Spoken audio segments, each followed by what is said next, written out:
30% मुले गणितामध्ये तर 37% मुले इंग्रजीमध्ये काय झाले रे उत्तीर्ण झालेत म्हणजे पास झालेले आहेत. 13% मुले जे आहेत कॉमन दोन्ही विषयांमध्ये उत्तीर्णच दिलेत. जनरली कधी कधी उत्तीर्ण आणि अनुत्तीर्ण असं दिलेलं असतं. असो तर किती टक्के मुले या दोन्ही विषयांमध्ये आता बघा इथे विचारताना विचारले अनुत्तीर्ण. बघा उत्तीर्ण पहिला विषय कोणता आपला गणित किती टक्के 25% प्लस इंग्रजीमध्ये किती टक्के 37%.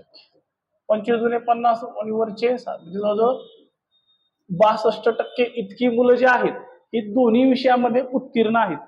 त्यांनी काय म्हटले परत दोन्ही विषयांमधला कॉमन आकडा दिलाय जो याच्यामध्ये इन्क्लुझिव्ह आहे तो किती टक्के दिलाय 13% म्हणून तो 13% वजा करा 62 मधून 13 गेले 49% मुलं ही उत्तीर्ण आहेत इंग्रजी आणि गणित या विषयामध्ये.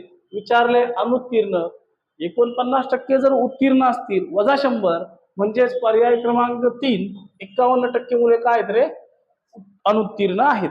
खूप सोपं असतं. पर्सेंटेज मध्ये हात आपला कुणीच नाही पकडला पाहिजे. त्यासाठी अशा प्रकारचे प्रश्न घेऊन त्याला हात लावायला शिका.